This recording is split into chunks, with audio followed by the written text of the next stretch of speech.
हाँ, तो देखो कोई भी इक्वेशन डायमेंशनल एनालिसिस,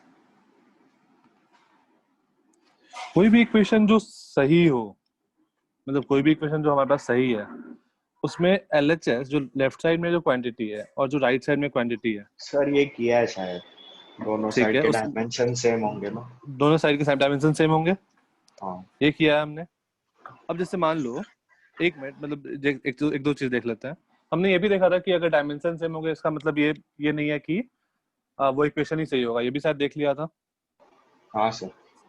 ठीक है, अब देखो इसमें मान लो तुम्हारे पास ऐसा है question, time period of a simple pendulum, time sir हो पीरियड, गया ये क्वेश्चन। ये भी हो चुका है। हाँ ठीक है, फिर सर। तो खत्म ही हो गया। हो ये गया। था तुम्हारे बुक में? सर वही ना, मतलब वो एल एम और माइनस जी हाफ का। हाफ और 2 pi root zero L answer. By g. ठीक है, 2 pi root L by g ये भी हो गया था। ओके, तो तुम लोगों को कोई डाउट है इस चैप्टर में, कोई भी क्वेश्चन में? Sir 2 pi root L by g क्या बोल रहे हो? ये टाइम पीरियड हम लोग प्रूफ किए थे is proportional to root L by g, हाँ हाँ ये हाँ प्रूफ। हाँ। ठीक है, ओके, ठीक है। इस चैप्टर में कोई डाउट है किसी क्वेश्चन में, एक्सरसाइज में? सर स्टार्ट नहीं किया। स्टार्ट नहीं किया? ठीक है, तो एक बार एक छोटा सा लिख लो, ऑर्डर ऑफ मैग्नीट्यूड, और उसके बाद आज ट्राई कर लेना, सारे क्वेश्चन सिंपल से ही हैं। ओके। ऑर्डर ऑफ मैग्नीट्यूड, मान लो कोई क्वांटिटी है A which is 3 into 10 to the power x, या a into 10 to the power x। If a is less than 5, अगर a लेस देन 5 होगा तो हम लोग क्या बोलेंगे, a जो है वो, यहाँ देख लो, एग्जैक्टली लेस देन 5 नहीं, अगर 0.5 से लेके a is less than 5, then order of magnitude जो हो जाएगा वो हो जाएगा x। ऑर्डर ऑफ मैग्नीट्यूड जो होगा वो x होगा।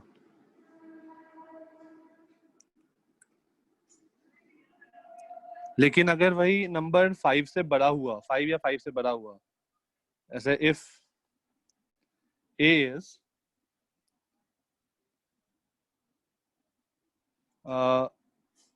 greater than or equal to 5 and less than 10, 10 से छोटा है, देन ऑर्डर ऑफ मैग्नीट्यूड क्या होगा? Order of magnitude x plus 1, और x प्लस 1। तो किसी भी नंबर को मुझे सबसे पहले इस फॉर्म में भेजना है और उसका चेक करना है कि क्या आ रहा है। सर यही देखेंगे हमेशा, 0.5 से 5 और 5 से 10। हाँ बस, ओके। बस तुम कुछ कोई भी एग्जांपल ले लो। सर वो 0.1 वगैरह का क्या फिर?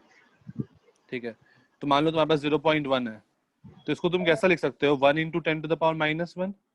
तो बताओ इसका ऑर्डर ऑफ मैग्नीट्यूड क्या हुआ?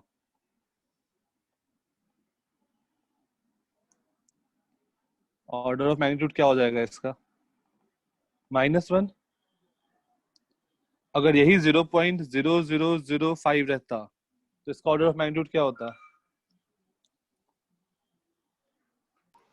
5 -4। Minus 5 into 10 to the power -4, तो आंसर क्या आता?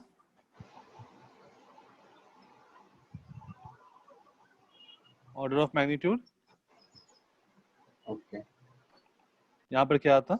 नहीं समझ रहा। सर, अच्छा, तुमको, हाँ, -3 ना। -3, हाँ। जो तुमको क्या करना है, जो भी नंबर है ना, इसको हम लोग बोलते हैं साइंटिफिक नोटेशन। साइंटिफिक नोटेशन तो तुम लोगों को पता होगा। हाँ तन्मय, हाँ यस सर। तो मुझे जो भी नंबर है उसको साइंटिफिक नोटेशन में कन्वर्ट करना है। अब ये अगर a जो है वो 5 से छोटा हुआ तो हम लोग ऑर्डर ऑफ मैग्नीट्यूड जो होगा वो 10 टू द पावर वाला जो नंबर होगा वो हम लोग दे देंगे ऑर्डर ऑफ मैग्नीट्यूड। जैसे यहाँ पर क्या आया, 10 टू द पावर -1, तो ये -1 हो गया। लेकिन अगर वो नंबर 5 या 5 से बड़ा हुआ, 5 पे इक्वलिटी यहाँ होल्ड कर रहा है, ठीक है, तो 5 या 5 से बड़ा हुआ तो ऑर्डर ऑफ मैग्नीट्यूड में मुझे 1 ऐड करना है। तो जैसे यहाँ पर 5 है तो यहाँ पर -4 आ रहा है, तो मैंने -4 + 1 दैट इज -3 हो जाएगा। ठीक है, सर इसका यूज क्या होता है? इसका यूज कुछ नहीं, तुम सर डायरेक्टली जैसे अलग अलग यूनिट्स में है ना, तो कंफ्यूजन हो सकता है, इसलिए हम लोग इसको ऐसा यूनिट्स में ही रख के फिर देख लेते हैं। मतलब ऐसे तुमसे क्वेश्चन कैसा पूछेगा कि जैसे मान लो radius of earth, question radius of earth कितना होता है?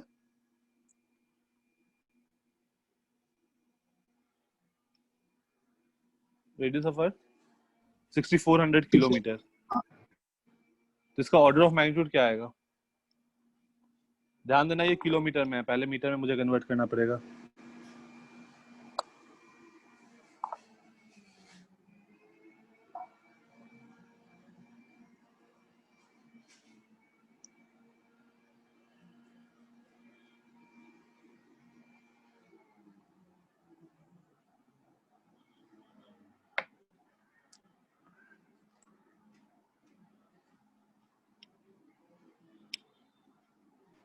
सर 7 है। 7, ओके सही है। तो देखो रेडियस ऑफ अर्थ क्या होता है, 6400 इंटू 10⁻³ मीटर लिख सकते हैं, ये किलोमीटर में। और इसको स्टैंडर्ड नोटेशन में कन्वर्ट करो तो 10⁻6 हो गया। अब बताओ इसका ऑर्डर ऑफ मैग्नीट्यूड क्या आएगा? 7 दिख गया सबको? Order of magnitude will be, ये 5 से बड़ा है तो मुझे ऑर्डर में 1 ऐड करना है, दैट इज 7। राइट, किसी को कोई दिक्कत? नो ओ सर। सर, मतलब हम जो भी ऐसा बड़ा आंसर लिखते हो 0.5 से 10 के रेंज में ही होना चाहिए। मतलब जो हम लोग का तुम 0.5 वाला भी सीन मत लो, मतलब 0.5 तुम्हारे बुक में लिखा था इसलिए मैंने 0.5 लिखा है। लेकिन मान लो अगर तुम्हारे पास ऐसा रहा 0.7, तुमको इसका ऑर्डर ऑफ मैग्नीट्यूड बताना है, ठीक है? तो इसको तुम ऐसा लिख सकते हो ना, 0.7 इंटू 10⁻0, राइट? हाँ। और अकॉर्डिंग टू बुक तुम्हारा आंसर आ जाएगा order of magnitude. Order of magnitude क्या आ जाएगा? 0। ठीक है। लेकिन अगर तुम इसको ऐसा लिखो, साइंटिफिक नोटेशन में लेके जाओ इसको, 7 इंटू 10⁻⁻1, अभी भी यहां से देखो ऑर्डर ऑफ मैग्नीट्यूड क्या आ रहा है। तो मतलब ज्यादा बेटर है ना कि इसको तुम साइंटिफिक नोटेशन में लेके जाओ -1, और क्योंकि ये 5 से बड़ा है तो ज्यादा बेटर है कि तुम उसको साइंटिफिक नोटेशन में लेके जाओ और उसके बाद देखो order of magnitude. Fine. Sir तो मतलब आंसर के पहले डेसिमल के आगे एक ही नंबर चाहिए। हाँ हाँ, साइंटिफिक नोटेशन में वही होता है ना। साइंटिफिक नोटेशन ऐसा होता है 5.6 इंटू 10⁻⁻, जो भी है x, डेसिमल के पहले बस एक डिजिट चाहिए मुझे। ओके ये साइंटिफिक नोटेशन होता है। हाँ सर मतलब अगर हम साइंटिफिक नोटेशन नहीं लगाएंगे तो फिर +1 नहीं लगा सकते ना? अगर साइंटिफिक नोटेशन नहीं लगाए, तुम यहीं से आंसर लिख रहे हो ऊपर वाले से, तो ऊपर वाले से आंसर ना कभी कभी गलत हो जाता है। मतलब अगर 0.07 रहता तो तुम क्या क्या लिखते ऑर्डर ऑफ मैग्नीट्यूड? 0.07 रहता तो राइट। तो हम लोग क्या करते हैं, हम लोग हमेशा उसको साइंटिफिक नोटेशन में कन्वर्ट करो और तब तुम्हारे लिए आसान होगा। जैसे 0.07 है, इसको लिख दो 7 इंटू 10⁻², तो ऑर्डर ऑफ मैग्नीट्यूड क्या आ जाएगा? -2 + 1, दैट इज -1। सर मतलब यही ना कि साइंटिफिक नोटेशन में कन्वर्ट किया तो फिर जो भी x है उसके साथ +1 लगाने का है ना? अगर 5 या 5 से बड़ा है तो, जैसे यहाँ पर 3 इंटू 10⁻² रहता तो आंसर -2 ही हो जाता, फिर मुझे +1 नहीं लगाने का क्योंकि ये नंबर 5 से छोटा है 3। फील आया? Yes sir. सर आपने जो बोला 5 से छोटा है तो फिर वो कहाँ पे दिया होगा, मतलब क्वेश्चन में दिया होगा या ये फिर ये टेक्स्ट बुक में? ये नंबर तुमको दिया होगा ना, 3 इंटू 10⁻² दिया हुआ है, तो तुमको देखना होगा कि वो 3 5 से छोटा है या बड़ा है। नहीं सर, मैं बोल आपने जो बोला ना 5, हाँ 5 से छोटा या बड़ा, तो फिर वो 5 कहाँ से मिला? जो क्वेश्चन में दिया होगा या फिर टेक्स्ट बुक में दिया हुआ है? 5 तुमको याद रखना है, वो कन्वेंशन है, वो ये तुमको याद रखना है। 5 से हम लोग बेस लेते हैं, वो तुमको याद रखना है कि 5 कन्वेंशन है। अगर 5 से कम होगा तो वही हो जाएगा ऑर्डर ऑफ मैग्नीट्यूड, 5 से ज्यादा होगा तो ऑर्डर ऑफ मैग्नीट्यूड 1 में वन ऐड करोगे। जैसे और मैं एग्जांपल कराता हूँ तुमको। 7 इंटू 10 टू द पावर 3 क्या होगा order of magnitude? 3 into 10 to the power 4, 4 ऊपर वाले का 4 हो जाएगा, नीचे वाले का 4 इसका ही 4 हो जाएगा। देखो ये 5 से ज्यादा है ना, तो इसलिए मैं 3 में 1 ऐड किया और 4 आ गया। और ये 5 से कम है तो मैं 4 का 4 ही छोड़ दिया। अभी क्लियर हुआ? Yes sir.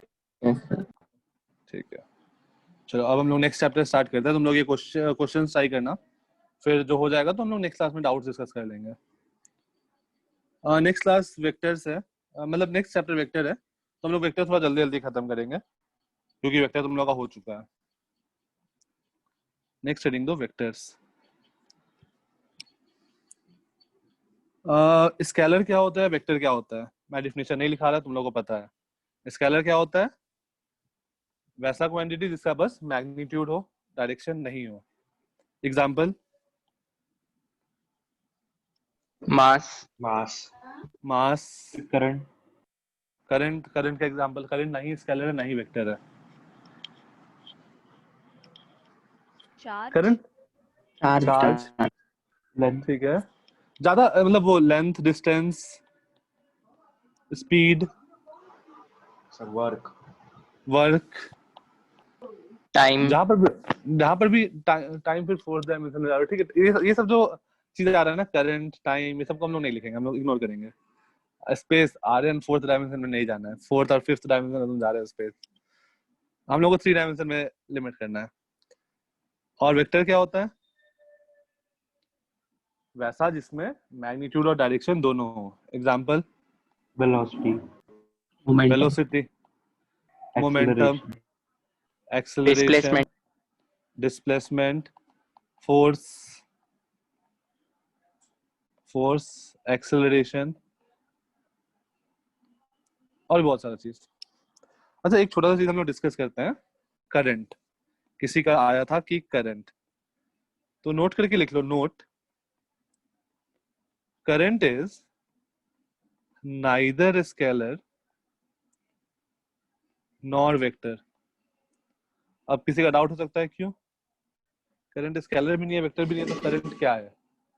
तो करंट क्या है ये अपने सिलेबस में नहीं है, बट मैं बता रहा हूँ current is a tensor quantity. ये अपने सिलेबस में नहीं है।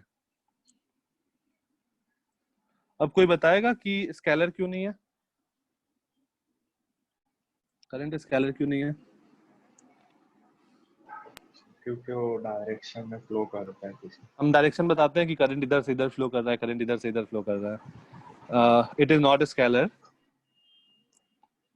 it is not a scalar because we give direction first of a point क्या लिखा है? Current is a tensor, TENSAR। ये तुम्हारे सिलेबस में नहीं है, तुम छोड़ भी सकते हो। और फिर करंट वेक्टर क्यों नहीं है? it is not vector because, सोचो एक बार। सर उसके पास स्पेसिफिक डायरेक्शन नहीं हो सकता। नहीं, ऐसा कुछ नहीं है। और वेक्टर होने के लिए क्या फॉलो करना जरूरी होता है? कुछ याद करो, कोई लॉ था क्या? Vector law of addition.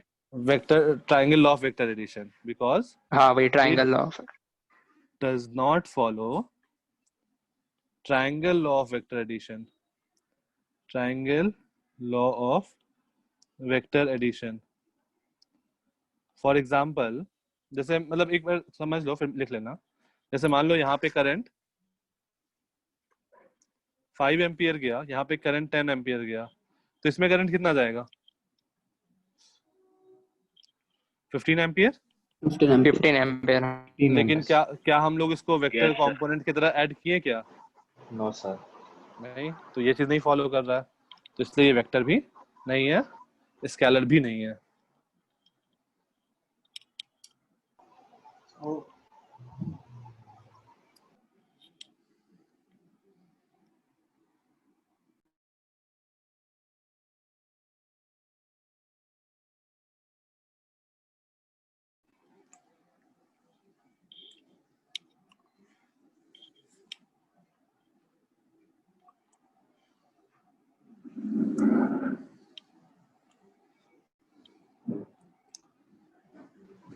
Sir हो गया?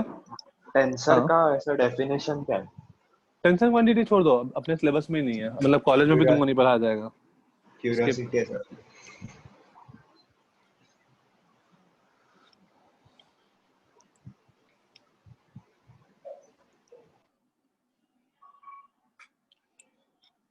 मतलब आगे के 5 साल तक, 5-6 साल तुम्हारे वो टेंसर क्वांटिटी नहीं आने वाला है कहीं पे, और उसके तुम काम ही नहीं है। डन हो गया? Yes sir. Yes, sir. Okay, next. Zero vector क्या होता है? Which has zero magnitude and not defined direction. No direction. हम लोग कोई भी आर्बिट्रेरी डायरेक्शन बोलते हैं, जीरो वेक्टर या नल वेक्टर। मैग्नीट्यूड जीरो होगा और डायरेक्शन आर्बिट्रेरी होगा। डेफिनेशन लिखवाना है या पता है सब कुछ? पता है ना? Sir yes sir. हाँ। टेक्स्ट बुक में आप कौन से चैप्टर से पढ़ा रहे हो? Second, okay sir. Mathematical methods. Next is resultant vector. Sir zero vector में डायरेक्शन के बारे में क्या बोला हमने? डायरेक्शन कुछ भी हो सकता है, arbitrary direction. A vector having zero magnitude with a particular arbitrary direction is called zero vector। और इसको हम लोग ऐसे रिप्रेजेंट करेंगे। तो बुक में डेफिनेशन दिया हुआ है।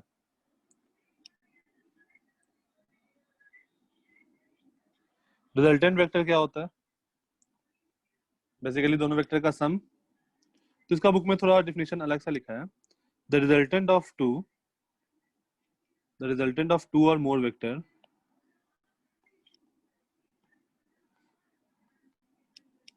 is that single vector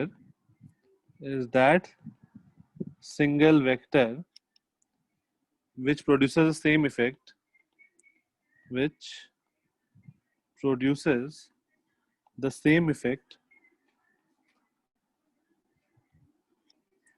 as produced by all vector together, as produced by all vector together। सारे वेक्टर मिला के जो इफेक्ट आएगा ना, वो अकेला वेक्टर रिप्रेजेंट करेगा।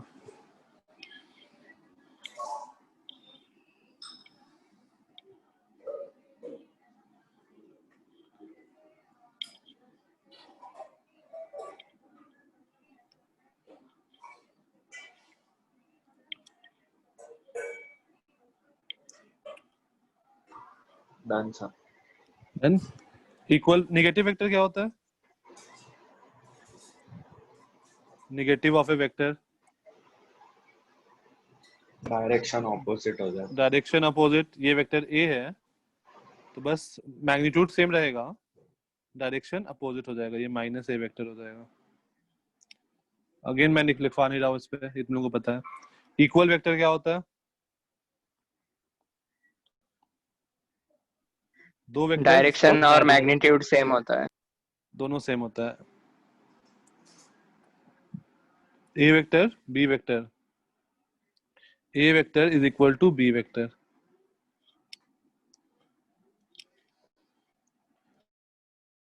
क्या होता है?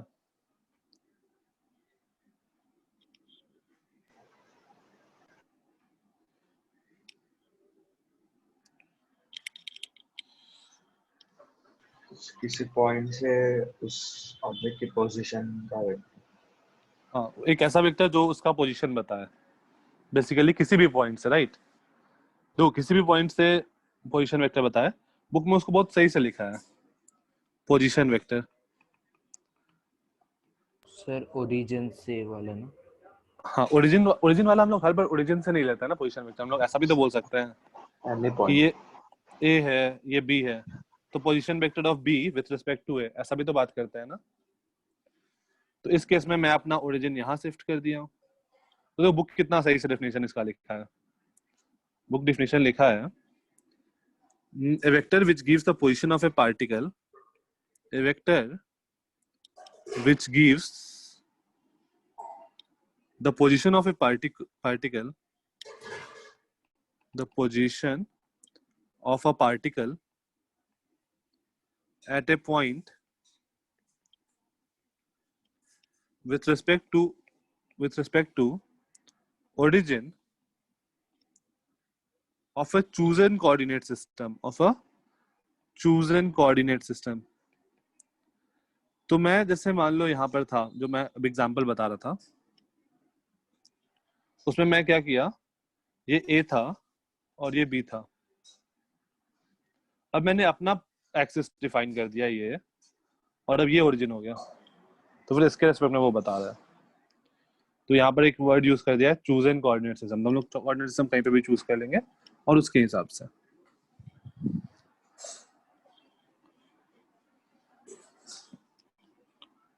राइट। और ये तुमको पता है कि अगर ए का पोजीशन दिया हुआ है, बी का पोजीशन दिया हुआ है, तो position of A with respect to B ये सब कैसे निकालना है। Next is unit vector. Unit vector क्या होता है? its Magnitude 1. but magnitude it has only direction। Direction same होना चाहिए और मैग्नीट्यूड 1 होना चाहिए। तो यूनिट वेक्टर को हम लोग लिखते हैं A vector by mod of A. Mod of A का क्या मतलब होता है? Magnitude of A vector, magnitude of vector A. Question, find unit vector along sir हाँ, आपने पोजीशन वेक्टर में सेकंड लाइन लास्ट वर्ड क्या लिखा है? chosen coordinate system, coordinate system। नहीं सर, उसके ऊपर वाली सेकंड लाइन लास्ट वर्ड। अच्छा, WRT मतलब विथ रिस्पेक्ट टू। WRT मतलब होता है विथ रिस्पेक्ट टू।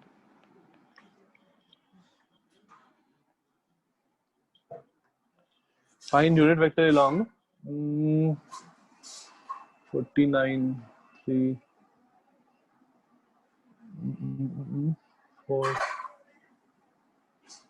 अरे नहीं, कुछ भी ले लेते हैं फिर तो। 3i + 4j + 5k।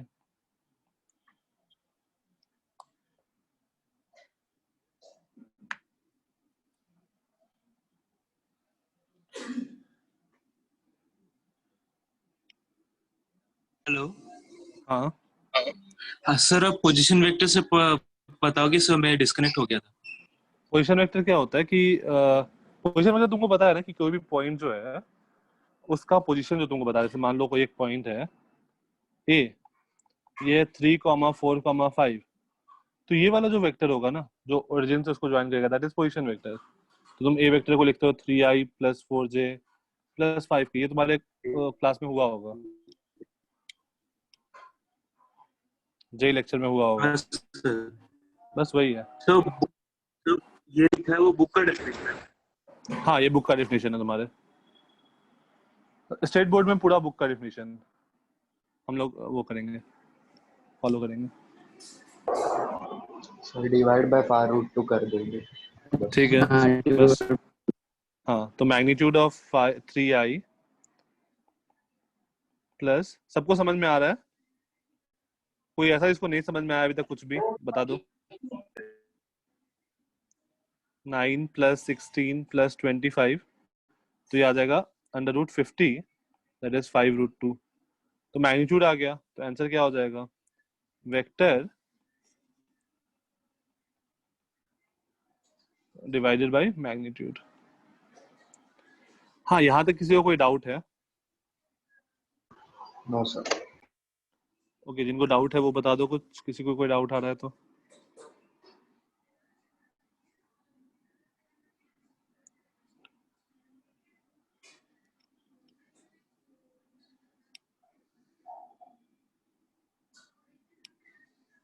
ओके, तो ये मेरा वेक्टर होगा, यूनिट वेक्टर हो जाएगा, यूनिट वेक्टर। सर हाँ, यूनिट वेक्टर का सिंबल क्या है? हम लोग ऐसे लिखते हैं इस चीज को, A cap.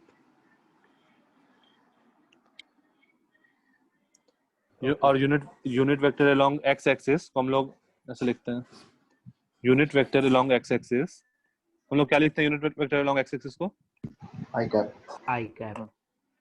Unit vector along X axis, I cap. Cap का मतलब magnitude 1, Y axis J cap और Z axis K cap, K. Small K. सारे अल्फाबेट स्मॉल यूज करते हैं। नेक्स्ट हेडिंग दो, multiplication of A vector by scalar. Multiplication of a vector by scalar quantity. जैसे मान लो A vector is, A vector कुछ है, let's say xi plus yj plus zk, तो some constant times of A vector क्या होगा? kx times of i plus ky times of j plus kz times of k। सीधा उसको अंदर हम लोग मल्टीप्लाई कर सकते हैं।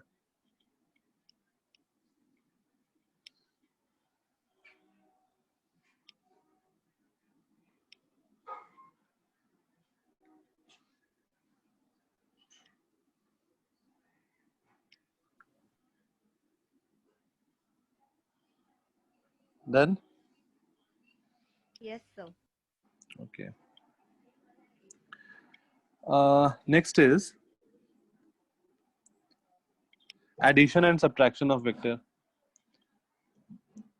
Addition and subtraction of vector.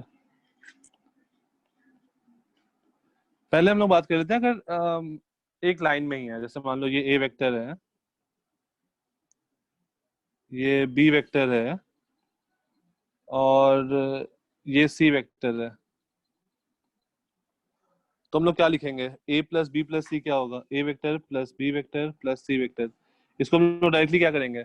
सीधा ऐड कर सकते हैं, मतलब mod of A it will be equal to mod of A plus mod of B minus mod of C, आगे की तरफ मैग्नीट्यूड वाइज। अगर तीनों सेम या अपोजिट डायरेक्शन में तो हम लोग ऐसा काम कर सकते हैं directly, right? Yes sir. Okay, next लिखो, triangle law of vector addition. Triangle law of vector addition.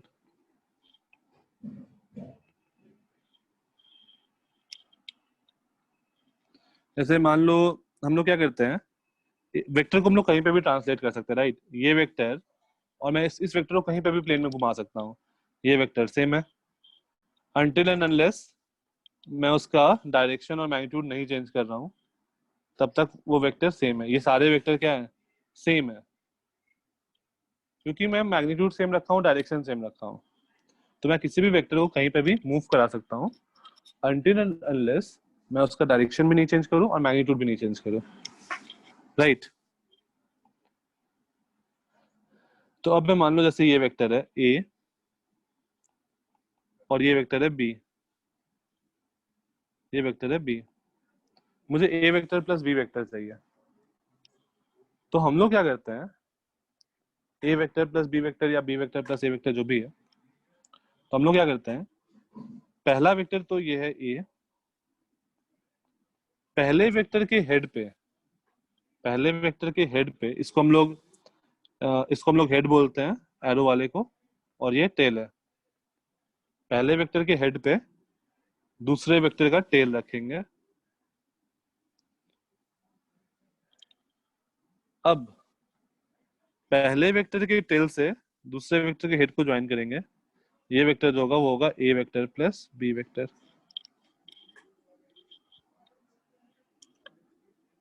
Right, ये सबको पता है? Yes sir. किसी को कोई Yes, दिक्कत sir. नहीं है इस चीज में? Yes sir. ओके,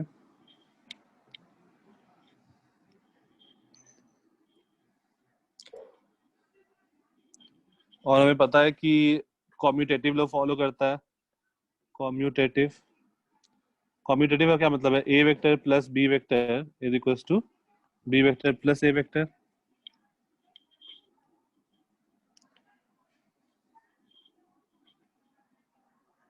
ये एसोसिएटिव भी है,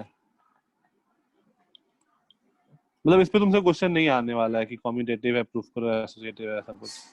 A plus B plus C is equals to A plus B plus C.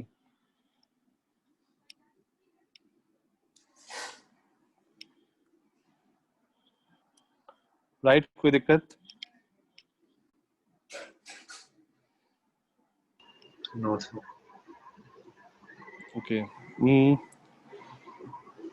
Question, ये ए वेक्टर है। Sir 1 minute, last page. हाँ।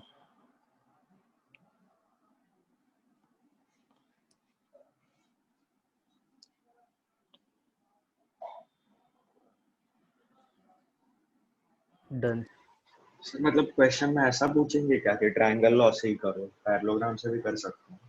हाँ, वो तुम कर सकते हो, कोई दिक्कत नहीं है।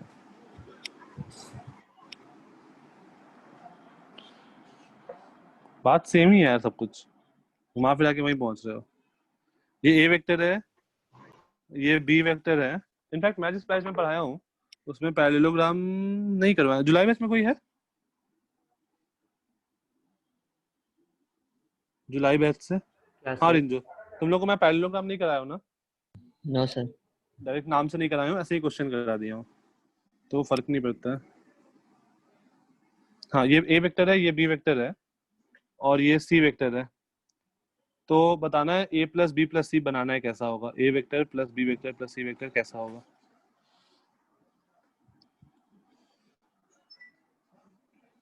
मतलब रफ रफ स्केच।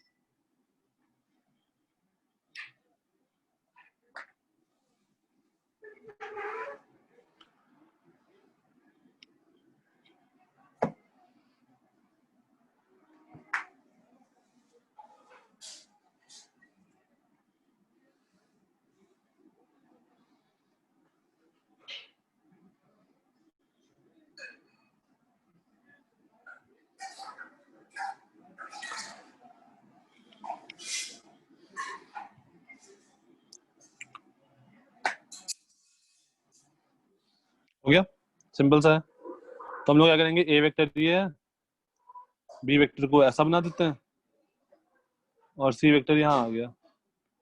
तो रिजल्टेंट वेक्टर क्या हो जाएगा? ये हो जाएगा मेरा ए प्लस बी प्लस सी। तो पॉलीगॉन लॉ लगा। हाँ, पॉलीगॉन लॉ लगा दिया। बेसिकली हम लोग हर बार तुम अलग अलग लॉ का नाम बोल दो, लेकिन काम एक ही कर रहे हैं, तो ऐसे नेम से हमें कुछ फर्क नहीं पड़ता है। काम वही है कि पहले वेक्टर के हेड पे दूसरा वेक्टर का टेल, दूसरे वेक्टर के हेड पे तीसरे वेक्टर का टेल, एंड सो ऑन, और इनिशियल और फाइनल पॉइंट को मुझे जोड़ देना है। Right? Yes. Yes sir. Yes. Okay, next question. एक minute.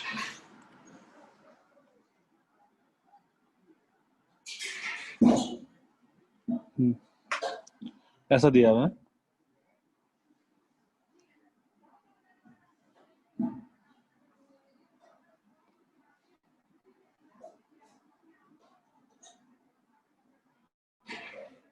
this is a vector, this is b vector, and this is c vector.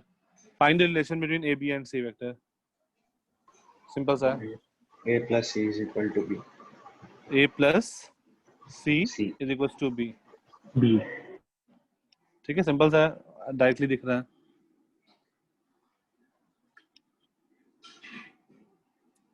Okay, next.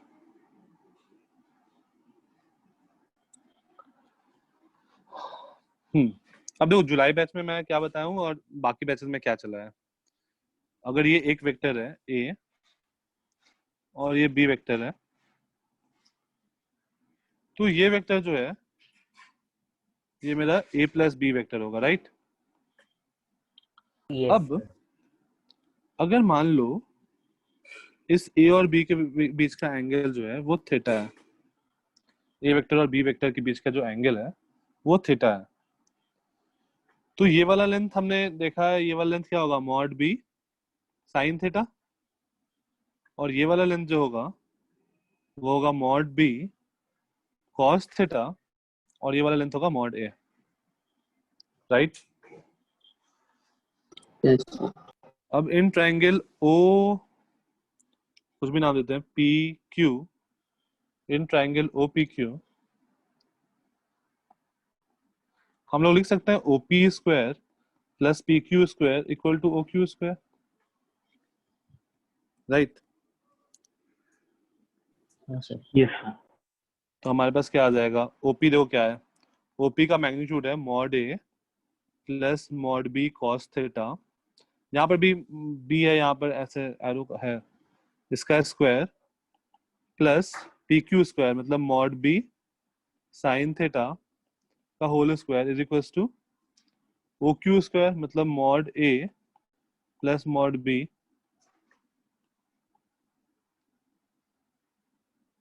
Mod A vector plus B vector, इसका magnitude क्या होगा, mod of A plus B होगा, तो mod of A plus B का square, तो इसको open करो, देखो क्या बन गया, mod of A square plus mod of B square cos square हम ए थीटा, प्लस बी को मॉड क्यों लगा रहे हो? क्योंकि इसका मैग्नीट्यूड जो है ना, मुझे इसका मैग्नीट्यूड चाहिए ना इस वेक्टर का। जब हम लोग ये वो लगा रहे हैं पाइथागोरस थ्योरम, तो वो तो मैग्नीट्यूड का बात करता है, डायरेक्शन का तो बात करता नहीं है। हाँ और ए वेक्टर प्लस बी वेक्टर क्या है, एक डायरेक्शन भी है इसके पास, तो मैं उसका मैग्नीट्यूड वाला पार्ट निकाल लिया हूँ, okay. Plus 2 mod A mod B cos theta plus mod B square sine square theta is equal to mod of A plus B का होल स्क्वायर।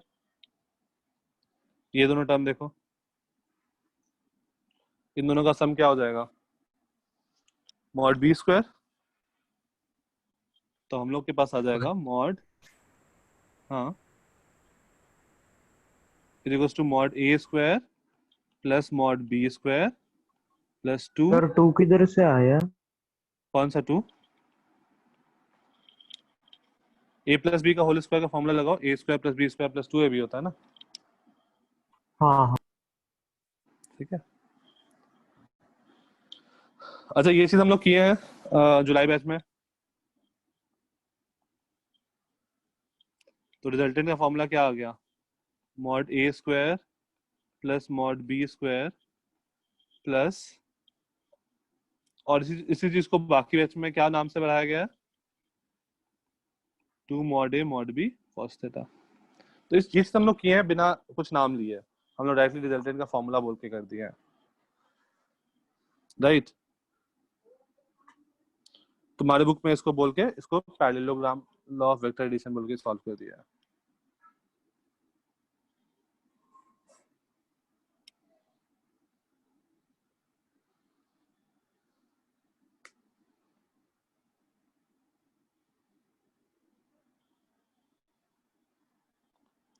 ठीक है, कोई दिक्कत?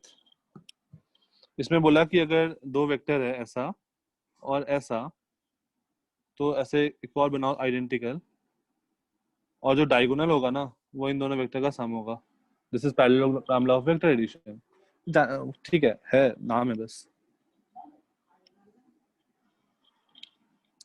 अच्छा ये एंगल फाई क्या होगा, if this angle is phi, phi का वैल्यू क्या होगा,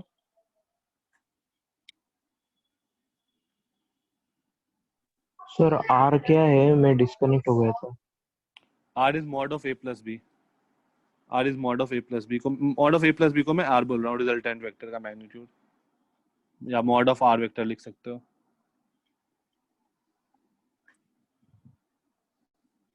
R vector is resultant vector. Resultant is A plus B. और यहाँ से हम लोग क्या लिख सकते हैं? tan phi is equals to perpendicular upon base mod B sin theta upon mod A plus mod B cos theta. ये सब चीज सबको पता है. Yes, sir. Yeah.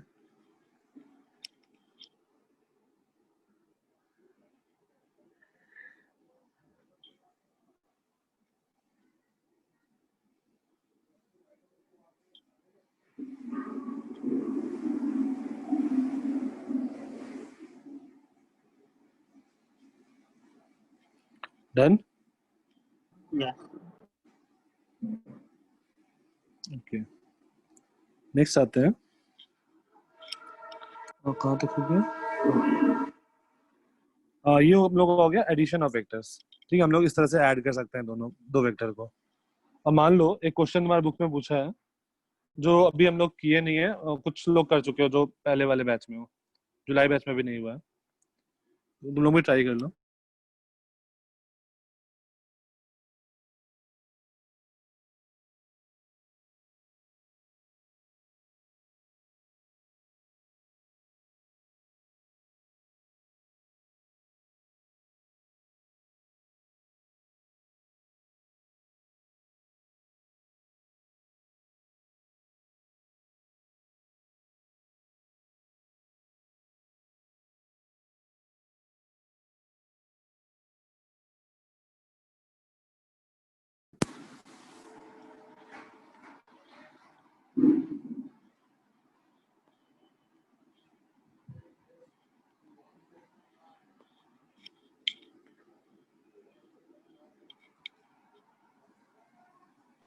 सर ये लिखना है क्वेश्चन? नहीं, क्वेश्चन तुमको सॉल्व करना है. ये तुम्हारे बुक में क्वेश्चन दिया हुआ है तो क्वेश्चन लेके कोई फायदा नहीं है.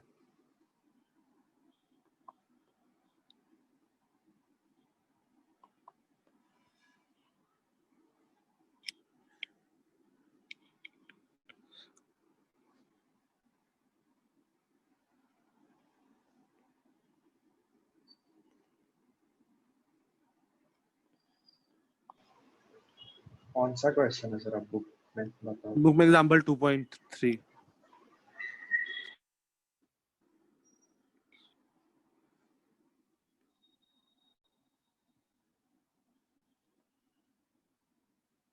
Page number 20.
ट्वेंटी 20.61.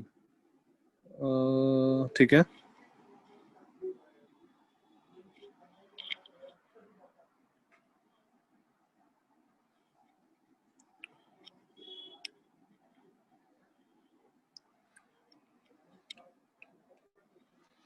ठीक है, तो कुछ नहीं करना है, हमें याद रखना है north Jammu and Kashmir, south Kanyakumari, east Arunachal Pradesh, west Gujarat.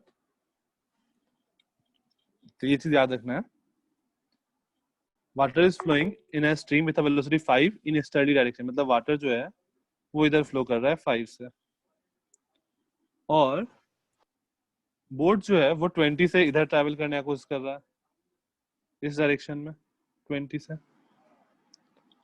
In north direction है ना, हाँ इस डायरेक्शन में 20 से कोशिश कर रहा है। तो बोट ऊपर तो जाएगा 20 से, लेकिन क्या होगा साथ साथ रिवर जो है उसको पुश भी करेगा टुवर्ड्स ईस्ट।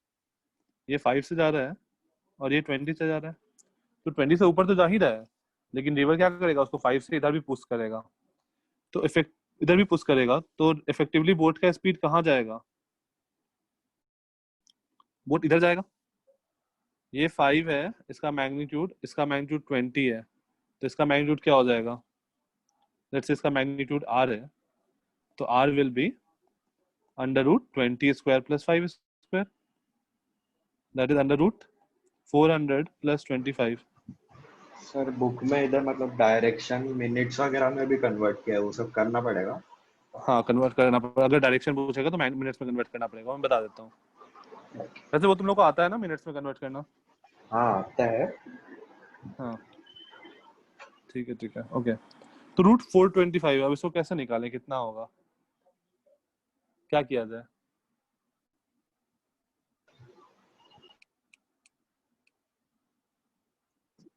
तो सबसे पहले √425 मतलब एक तो लॉन्ग डिवीजन मेथड हम लोग नहीं करेंगे वो, उसके अलावा कोई तरीका बताओ क्या किया जाए। फैक्टराइजेशन, हाँ आर्यन फैक्टराइजेशन कर सकते हो, और कोई तरीका? फैक्टराइजेशन करोगे तो क्या आएगा, 5 इंटू 5 से काटे तो 8 5 इंटू 5 इंटू 17, तो याद जाएगा 5√17, और √17 कितना होता है,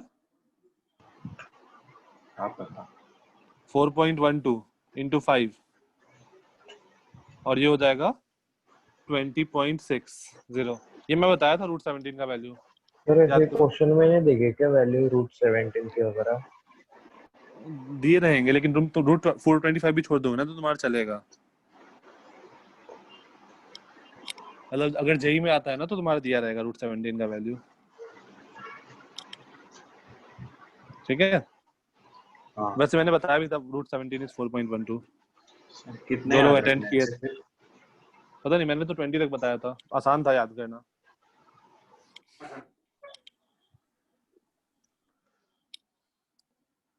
ठीक है। अच्छा और किसी का और कोई तरीका, मतलब कैसे फाइंड किया था तुम लोग? Relative velocity. नहीं वो नहीं, √425 कैसे फाइंड, रिलेटिव वेलोसिटी तो ठीक है, √425 का वैल्यू कैसे फाइंड किया? मान लो ये चीज नहीं याद रहा तो तुम ऐसा बोल सकते हैं कि 20 और 21 के बीच में लाई करेगा, हाँ सर वो आ गया था। ठीक है। अब देखो 20.5 का स्क्वायर क्या होगा, 5 5 जा 25, 21 20 जा 420, इसका मतलब है 20.5 से भी बड़ा होगा, राइट। अब यहाँ पर यस तुमको सर। अप्रोक्सीमेटली आंसर लिख दो, 20.6 20.65 जो भी लिखना है। ये 20.5 से बड़ा मुझे दिख रहा है, तो अगर ऑप्शंस है तो मैं सेलेक्ट कर सकता हूँ वहां पे, ओके। अगर मान लो ऑप्शंस ऐसा रहता 20.4, बी 20.5, सी 20.6 और डी 21, तो मुझे क्लियरली दिख रहा है ना कि क्या आंसर होगा, 20.6। 5 से बड़ा होगा, 6 से छोटा होगा, मतलब 5 से बड़ा होगा, तो ये ऑप्शन कट गया, ये ऑप्शन कट गया, और 21 से छोटा होगा तो ये ऑप्शन कट गया, तो ये ऑप्शन भी कट गया, तो बस एक ही ऑप्शन बच रहा है। तो ये थोड़ा थोड़ा हम लोग मैथ्स फास्ट कर सकते हैं यहाँ पे, instead of going for the entire calculation.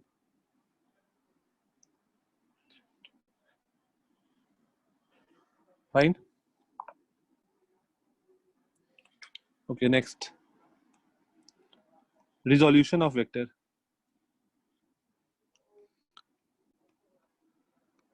resolution of vector।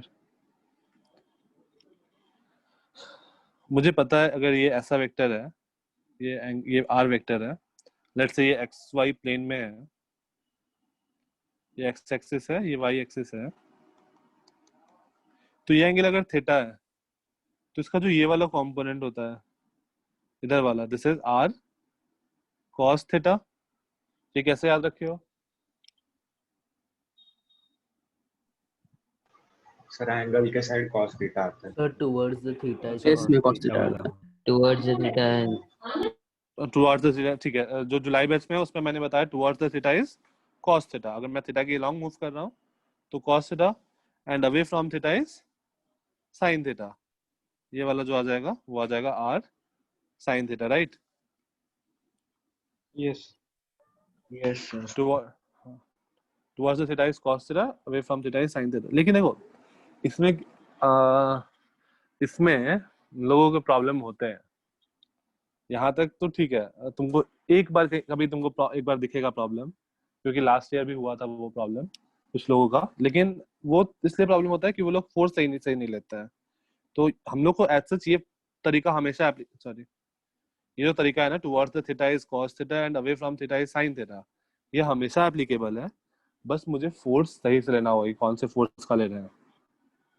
ऐसा नहीं कि ये जो कंपोनेंट है, तुम कंपोनेंट ले लिए ये कंपोनेंट और इसका इधर वाला कंपोनेंट बोल रहे हो कि r cos थीटा हो जाएगा, मतलब r cos theta into cos theta हो जाएगा, वो गलत हो जाएगा।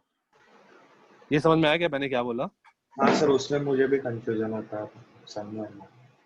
अच्छा फिर चलो मैं एक बार फिर से बताता हूँ। देखो मैं क्या बता रहा हूँ कि जैसे मान लो तुम्हारे पास ये है, ये वेक्टर है, इसका मैग्नीट्यूड है 10, ये एंगल है 37 डिग्री, तो इसका इधर वाला मैग्नीट्यूड क्या होगा? ये वाला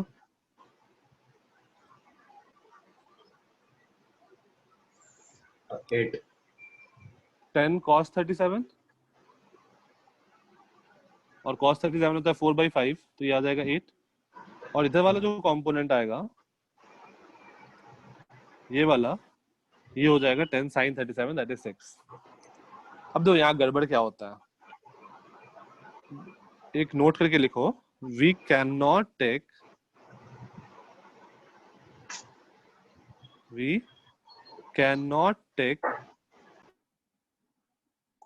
component of a component। इसको बोल्ड करके लिख लेना, we can not take component of a component।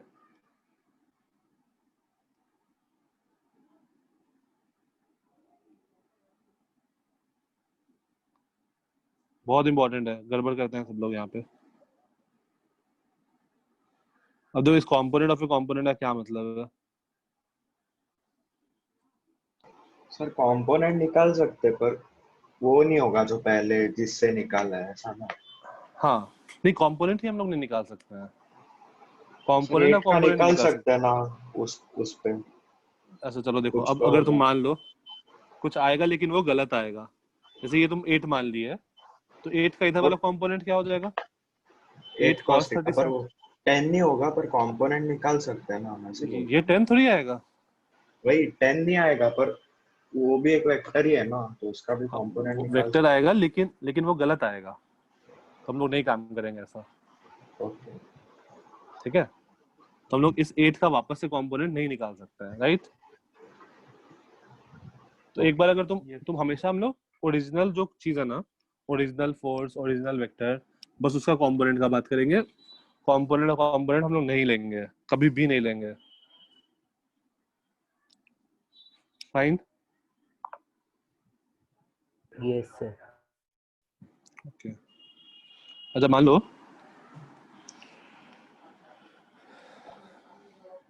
Just a minute,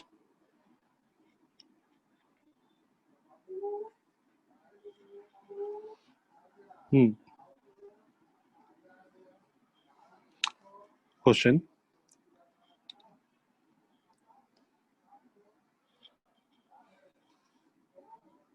हमारे पास एक वेक्टर है 60 डिग्री ऑफ मैग्नीट्यूड 10, इसको इसका कंपोनेंट, इसका ये वेक्टर क्या होगा? वेक्टर को कैसे एक्सप्रेस कर सकते हैं? This is z axis and this is x axis। तो वेक्टर को कैसे हम लोग एक्सप्रेस करेंगे?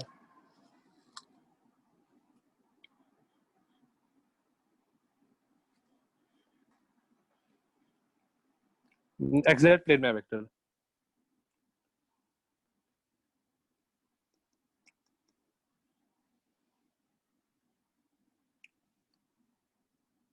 सर पर बताना क्या है? मुझे बताना है कि ए वेक्टर जो होगा ना वो something I plus something J plus something के फॉर्म में होगा, वो तुमको बताना है कि वो समथिंग क्या है।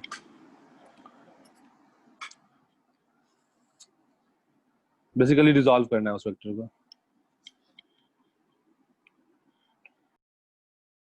So 5√3 I cap minus 5k cap. नहीं 5√3, अच्छा I cap ठीक है 10 5√3 आई कैप minus 5 माइनस 5 के कैप, ठीक है। देखो इसका एक्स एक्सिस प्रोजेक्शन क्या आ रहा है, 10 साइन 60 और पॉजिटिव डायरेक्शन में है तो ये हो गया 5√3 आई कैप। और जेड एक्सिस पे जो प्रोजेक्शन आ रहा है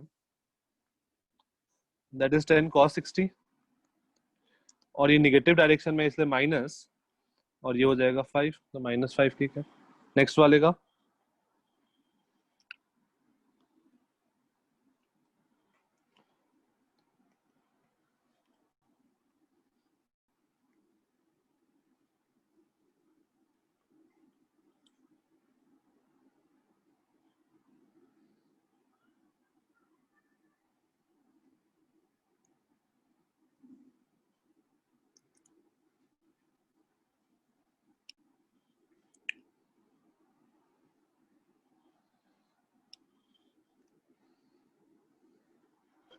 8 I cap minus 6j cap.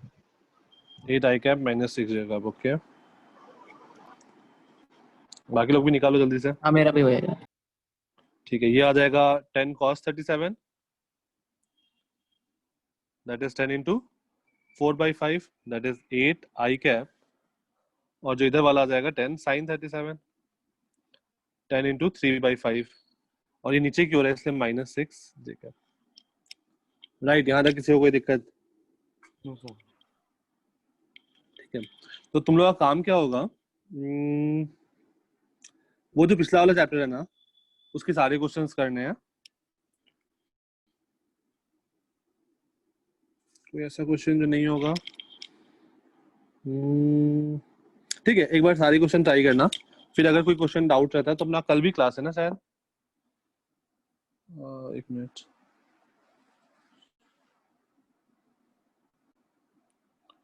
Friday 9 to 10:30 कल अपना 1.5 आवर का क्लास है, तो कल हम लोग उस पर डाउट्स भी डिस्कस करते हैं, फिर वेक्टर आगे कंटिन्यू करते हैं, और कल वेक्टर खत्म भी हो जाएगा, फिर नेक्स्ट चैप्टर नेक्स्ट क्लास में स्टार्ट करेंगे। ओके, ओके किसी को कोई डाउट आज की क्लास में? सर। ठीक है, चलो फिर किसी को कोई डाउट है तो बता दो।